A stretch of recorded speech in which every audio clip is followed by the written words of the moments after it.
کبھی رات کے اندھیرے میں آسمان کو دیکھ کر یہ خیال آیا کہ ہم اس کائنات میں کتنے چھوٹے ہیں، اور یہ سوچ کے اس سب کے پیچھے آخر ہے کیا؟ یہ وہ سوال ہے جو صدیوں سے انسانی ذہن کو پریشان کرتا رہا ہے۔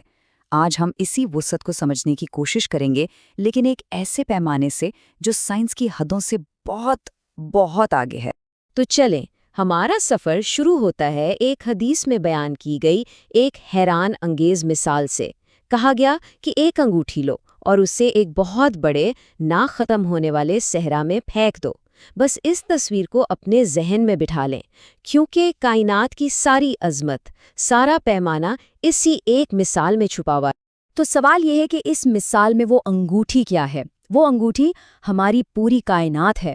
جی ہاں، ہر ستارہ، ہر سیارہ، ہر گیلیکشا جسے ہم نے کبھی دیکھا ہے یا کسی ٹیلیسکوپ سے جھانکا ہے، وہ سب کچھ۔ اور وہ صحرا، وہ ہے پہلا آسمان۔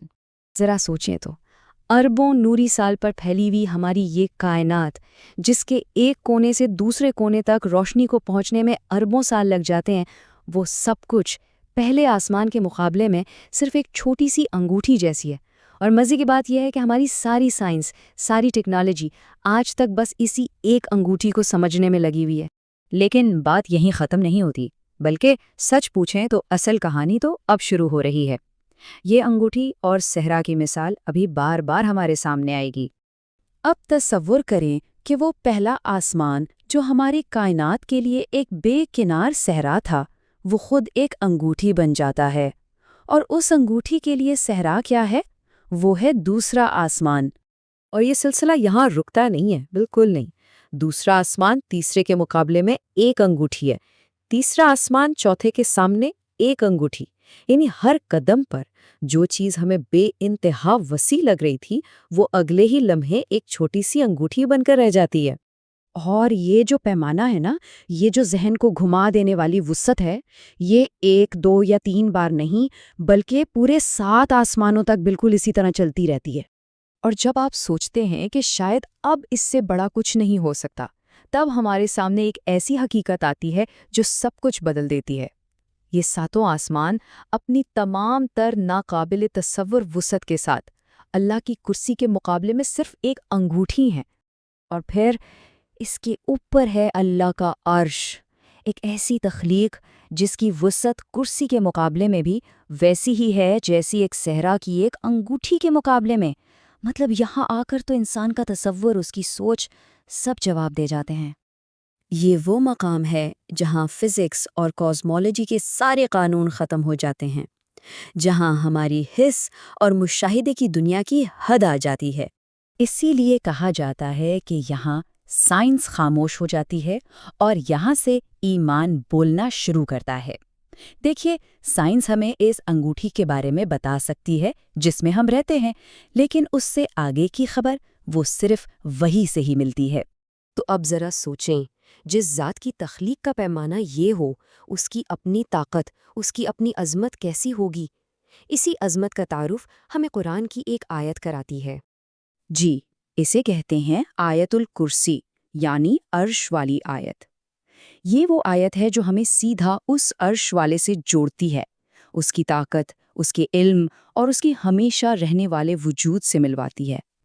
یہ آیت ہمیں بتاتی ہے کہ وہ ذات اکیلی ہے، ہمیشہ سے زندہ ہے اور ہر چیز کو سنبھالے ہوئے ہے۔ ذرا سوچیں تو، جو ان 7 آسمانوں اور کرسی اور عرش کا پورا نظام چلا رہا ہے، اسے نہ اونگ آتی ہے نہ نیند۔ آسمانوں اور زمین میں جو کچھ بھی ہے نا، سب کا سب اسی کا ہے۔ اس کا علم ہر چیز پر حاوی ہے، اور ان سب کی حفاظت کرنا اسے ذرہ برابر بھی نہیں تھکاتا۔ تو یہ صرف کچھ صفات نہیں ہے، یہ اصل میں اس ہستی کا تعارف ہے جو اس پوری کائنات کو چلا رہی۔ اچھا، کائنات کی اس وسعت کو دیکھ کر، اپنی حیثیت کو سمجھ کر انسان ڈر بھی سکتا ہے، خوفزدہ ہو سکتا ہے، لیکن آیت الکرسی کا کمال یہ ہے کہ وہ اس خوف کو ایک گہرے سکون میں بدل دیتی ہے۔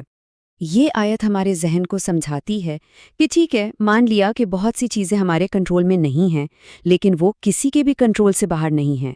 وہ اس ہستی کے کنٹرول میں ہیں جو نہ کبھی سوتی ہے اور نہ کبھی تھکتی ہے۔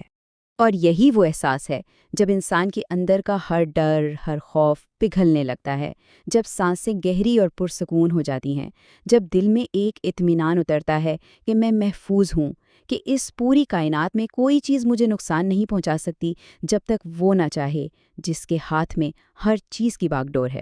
فلسفہ اور زندگی کا سب سے بڑا سوال کیا ہے؟ یہی نا کہ اس اتنی بڑی کائنات میں میرا سہارا کیا ہے، میری بنیاد کیا ہے؟ آیت الکرسی اس کا بالکل سیدھا، صاف اور واضح جواب دیتی ہے۔ سہارا وہ ہے جو ہمیشہ زندہ ہے، وہ جسے کبھی نیند نہیں آتی، وہ جو اس پورے وجود کو تھامے ہوئے ہے۔ تو آخر میں سوال یہی بچتا ہے کہ اس کائنات کی وسعت کے سامنے اپنی چھوٹی سی حیثیت کو جاننے کے بعد انسان اپنے وجود کا اصل سہارا کہاں تلاش کرتا ہے؟ دیکھیے، آیت الکرسی کا سفر ہمیں کائنات کے سب سے بڑے پیمانے سے شروع کرواتا ہے اور آخر میں لا کر انسان کے دل میں موجود سب سے گہرے سکون پر ختم کر دیتا ہے۔